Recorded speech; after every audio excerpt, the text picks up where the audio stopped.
En 2025, deux chiffres se heurtent violemment au Sahel, en exposant un paradoxe brutal, une consommation électrique immobile face à une ambition nucléaire présentée comme une rupture. Tandis que des millions d'habitants vivent encore dans l'ombre, l'accord conclu avec la Russie promet une transformation d'échelle presque disproportionnée pour un territoire où l'énergie demeure un privilège rare. Comment cette promesse peut-elle réellement toucher les populations ? Et que signifie-t-elle pour la trajectoire défendue par Ibrahim Traoré dans ce moment saturé d'incertitudes ?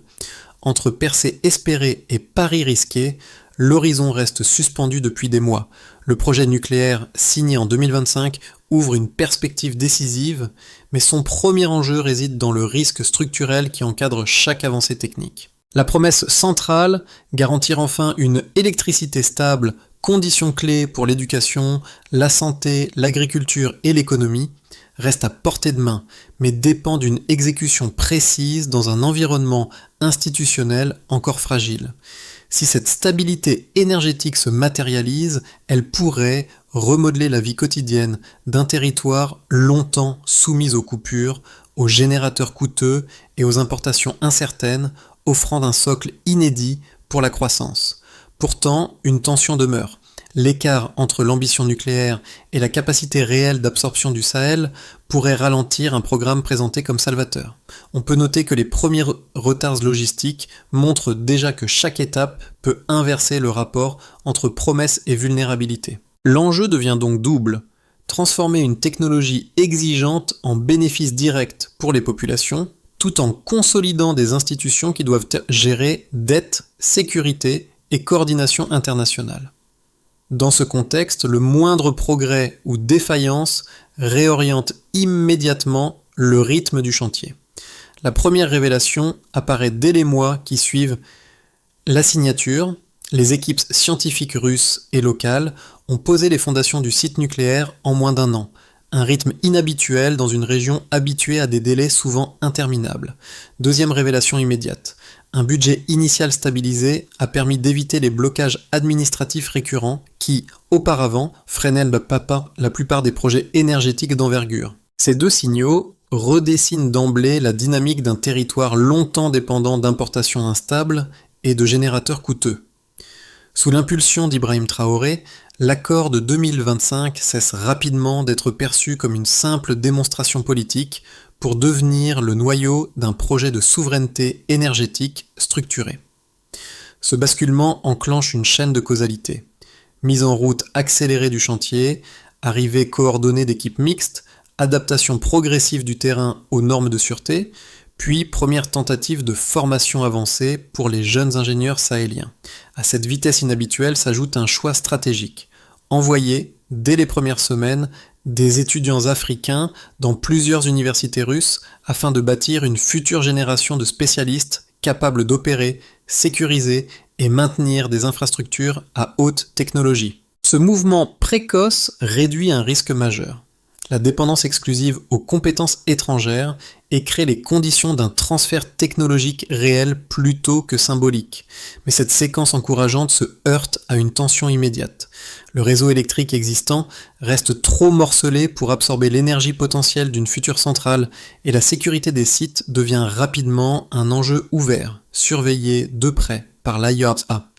À cette contrainte technique s'ajoute un paysage institutionnel encore fragile, où la coordination interministérielle doit s'intensifier pour éviter qu'un projet de cette envergure ne dépasse la capacité administrative du pays. En parallèle, les premières améliorations locales, écoles mieux alimentées, centres de santé bénéficiant d'un courant plus stable, activités économiques relancées autour du chantier, montrent que le projet génère déjà des micro-effets concrets.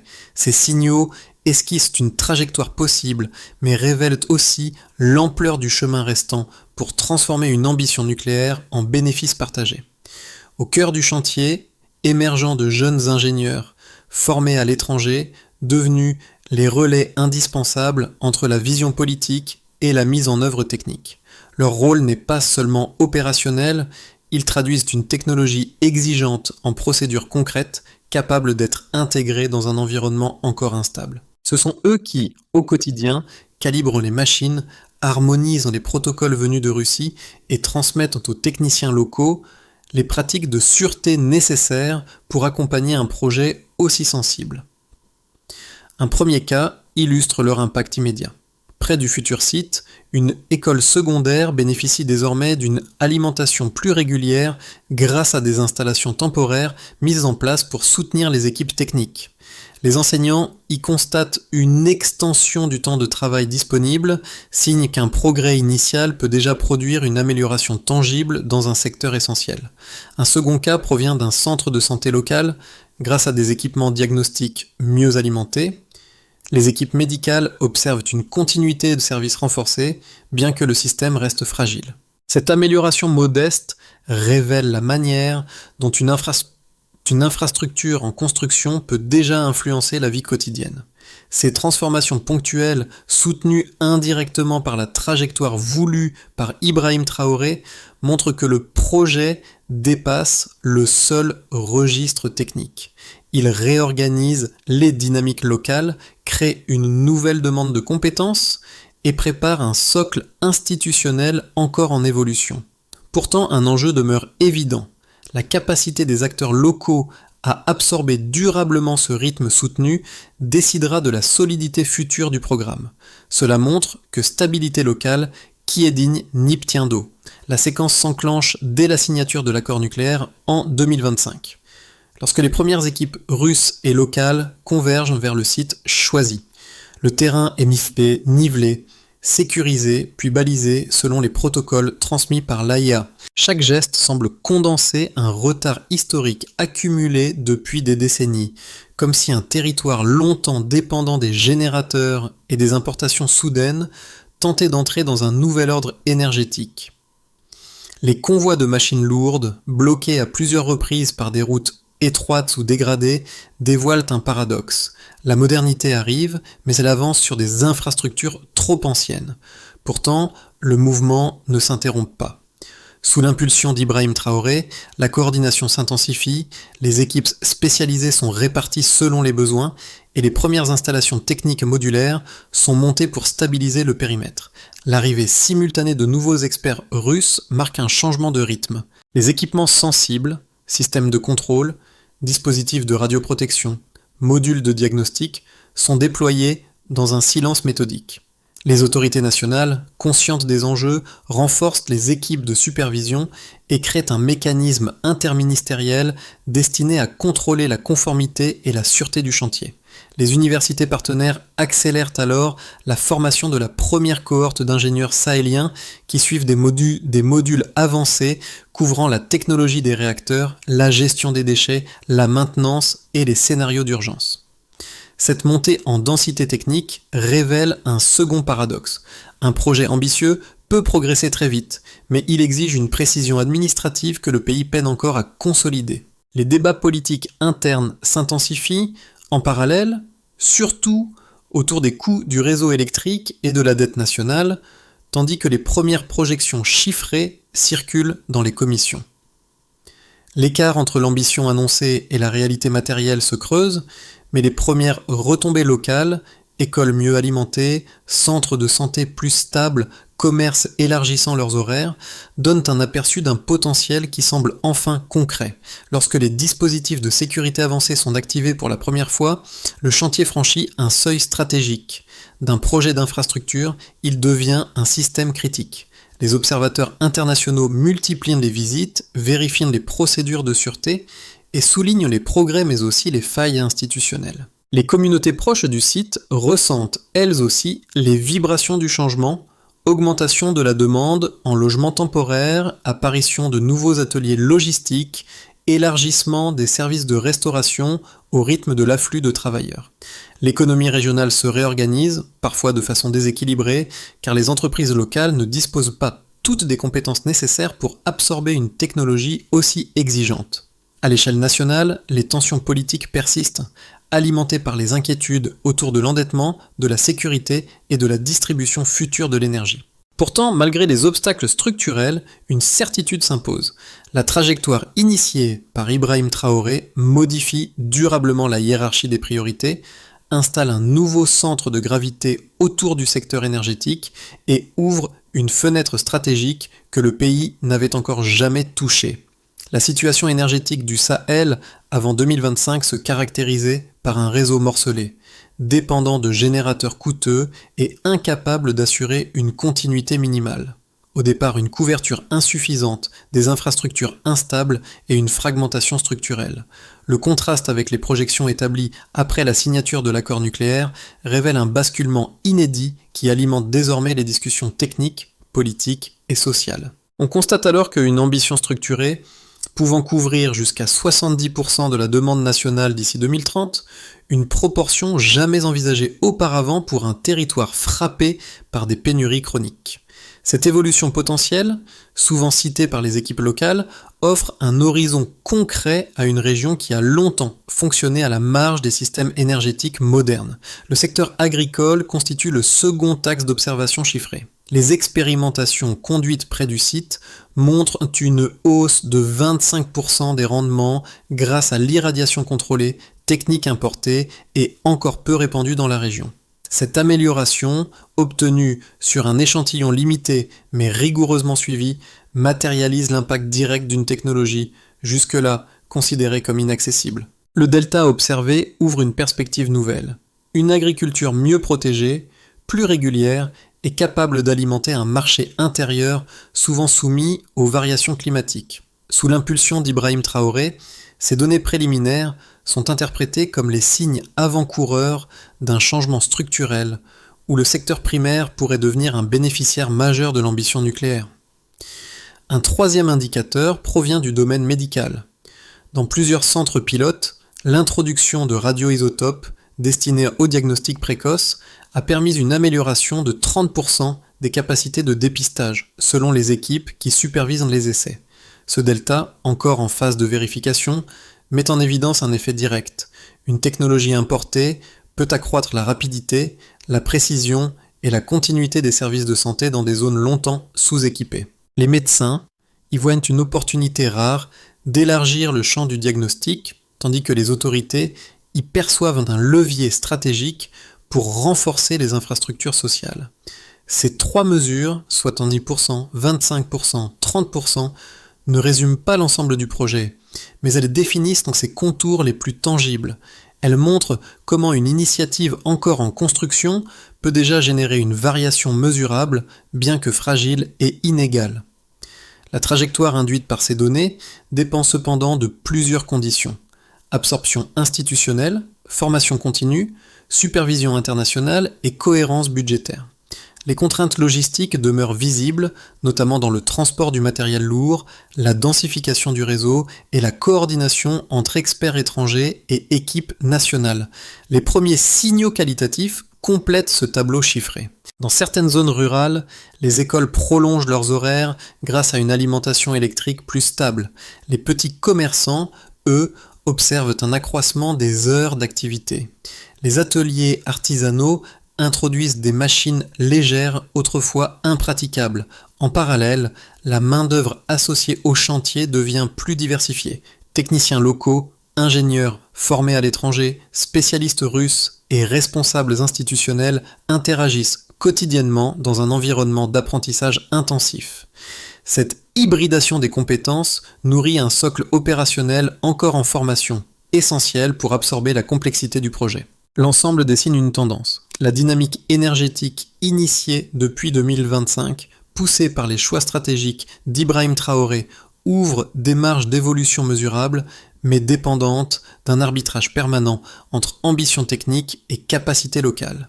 Le delta existe, sa consolidation reste le véritable défi. Les partisans du projet nucléaire avancent un premier argument structuré. L'accord signé en 2025 représente l'occasion la plus solide jamais offerte au Sahel pour sortir d'une dépendance énergétique prolongée.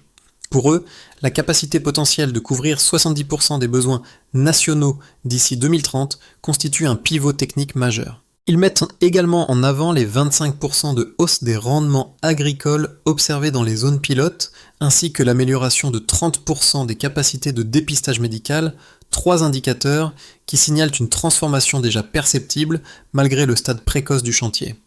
Selon cette vision, le projet ouvre un corridor de souveraineté énergétique capable de remodeler durablement l'industrie, les infrastructures publiques et les perspectives économiques régionales. En parallèle, les critiques formulent un second argument plus prudent. Le coût des réacteurs, la dette croissante, l'instabilité institutionnelle et les tensions internes constituent des risques structurels significatifs. Il rappelle qu'en 2027, 45% de la population exprimait encore de sérieux doutes concernant la sécurité du programme. Ce scepticisme, nourri par des infrastructures encore inégales et une gouvernance en transition, fragilise l'acceptabilité du projet. Les opposants soulignent également qu'une technologie aussi exigeante peut accroître la dépendance vis-à-vis des partenaires étrangers si les compétences locales n'évoluent pas rapidement ou si les mécanismes de surveillance restent incomplets. Selon eux, la combinaison d'endettement, de pression budgétaire et de risques techniques pourrait déstabiliser un édifice encore fragile. La réponse aux deux positions se construit autour des données déjà observées.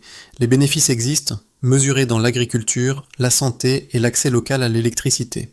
Cependant, ces gains demeurent partiels, dépendant d'une absorption institutionnelle encore en consolidation et d'une coordination interministérielle qui progresse par paliers. La trajectoire actuelle suggère que ni l'optimisme ni la prudence ne dominent totalement. Le projet ouvre une opportunité rare, mais il nécessite une discipline administrative et technique constante pour transformer un potentiel en acquis durable. L'équilibre repose donc moins sur l'intensité des débats que sur la capacité du pays à maintenir un rythme stable malgré les contraintes visibles. On assiste alors à un virage brutal mais silencieux. Au milieu de l'avancement méthodique du chantier, une transition discrète mais décisive s'opère.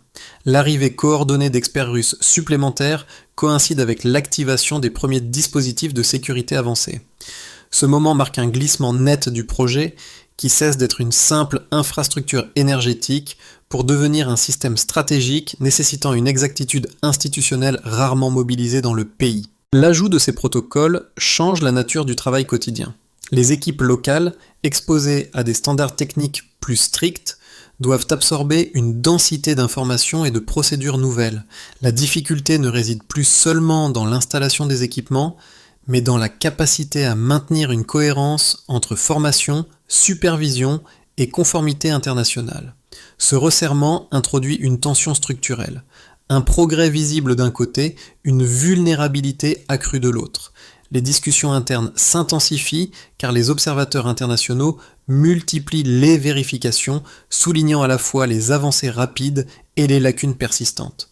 Cette phase intermédiaire place Ibrahim Traoré face à une équation complexe. Rassurer une population partagée tout en consolidant une coopération technique qui exige une précision administrative continue. Cet instant charnière agit comme un révélateur. La marge d'erreur se rétrécit et chaque geste du chantier reconfigure immédiatement les enjeux politiques, économiques et sécuritaires.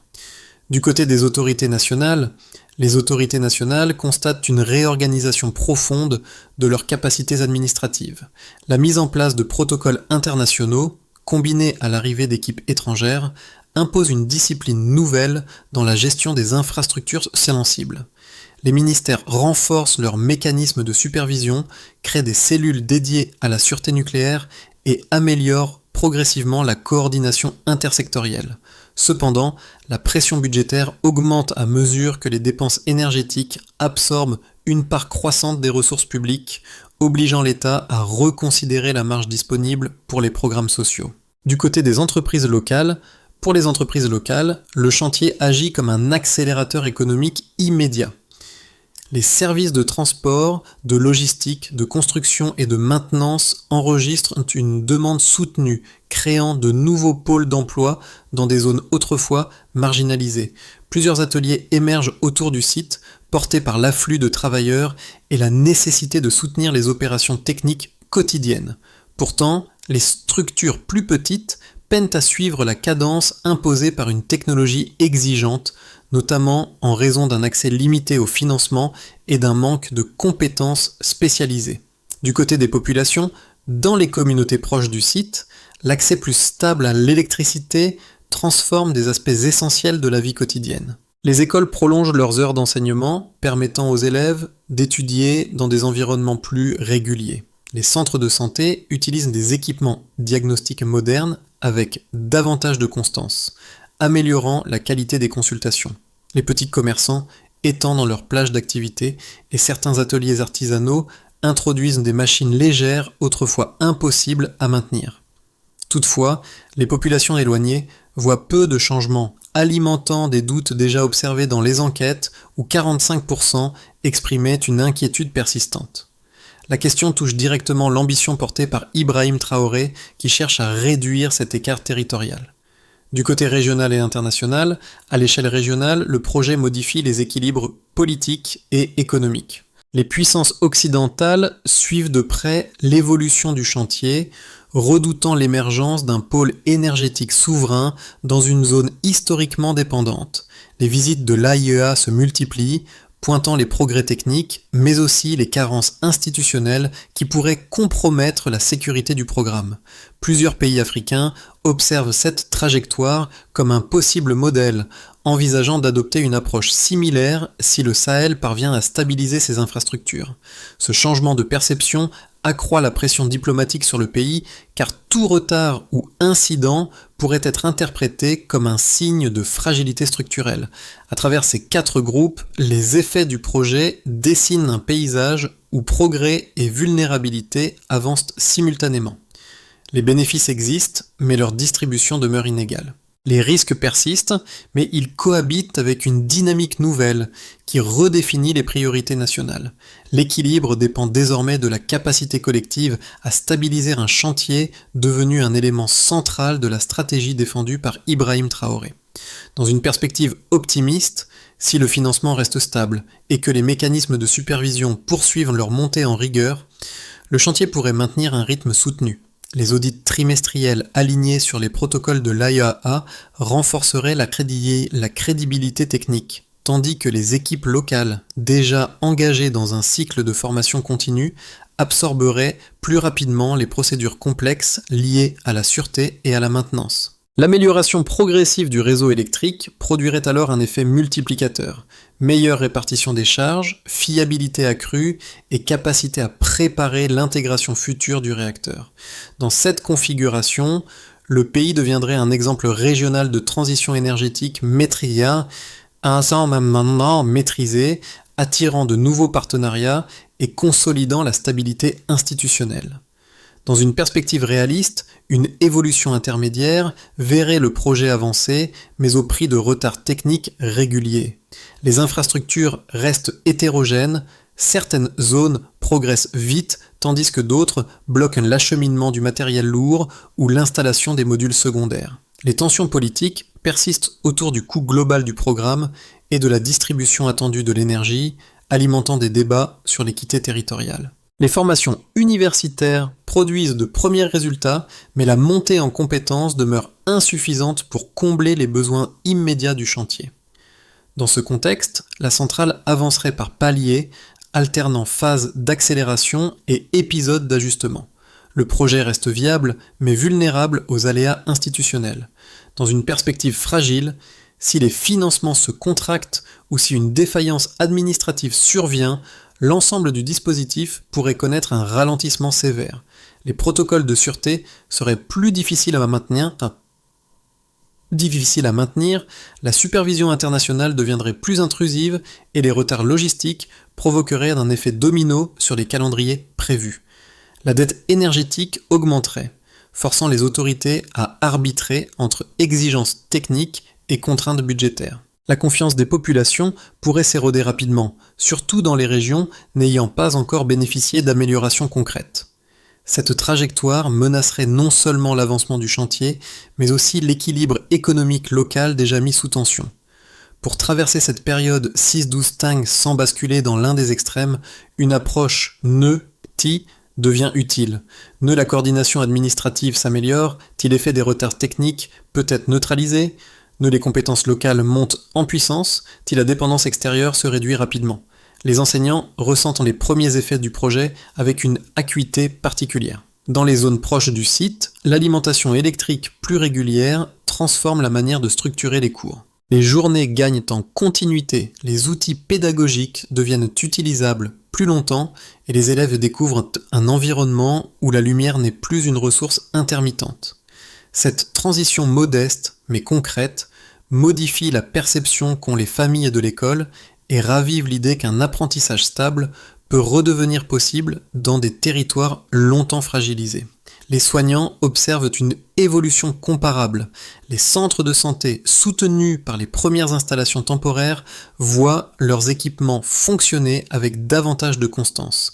Les diagnostics sont plus fiables, les consultations mieux réparties et la continuité du service se renforce, même si l'ensemble reste encore vulnérable aux variations du réseau. L'amélioration est partielle, mais elle révèle le potentiel d'un système médical qui pourrait se transformer si l'infrastructure finale atteint sa pleine capacité. Les commerçants, eux, interprètent donc ces changements sous un prisme économique.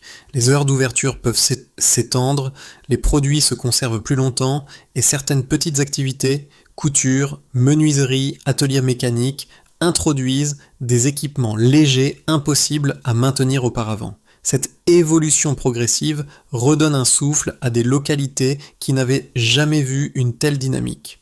L'enjeu dépasse alors la seule technique. Il touche la vie de ceux qui, chaque jour, doivent s'adapter aux contraintes du terrain. Ces transformations, même fragmentaires, rappellent qu'un projet de cette ampleur ne se mesure pas uniquement en mégawatts, mais aussi en trajectoire individuelle. Pour les personnes concernées, l'ouverture d'un espace de discussion, s'informer, poser des questions, exprimer des besoins devient un levier essentiel pour renforcer la cohérence entre décisions institutionnelles et attentes du quotidien. La stabilisation du financement constitue la première étape incontournable. Les autorités doivent consolider les partenariats actuels et négocier des engagements précis avec les institutions financières internationales. Chaque accord doit inclure des clauses de transparence et un calendrier d'audit trimestriel permettant de suivre l'évolution de la dette énergétique. L'efficacité de cette étape se mesure par la régularité des décaissements et la stabilité du budget alloué au chantier. Le renforcement de la gouvernance interne représente la deuxième étape. Les ministères de l'énergie, des finances, de la sécurité et de l'enseignement supérieur doivent s'unifier au sein d'un comité permanent chargé de superviser les opérations sensibles. Ce mécanisme coordonné permet de détecter rapidement toute déviation technique ou administrative. Les indicateurs de réussite incluent la fluidité des échanges interministériels, la conformité croissante aux normes de l'AIEA et la réduction des délais décisionnels.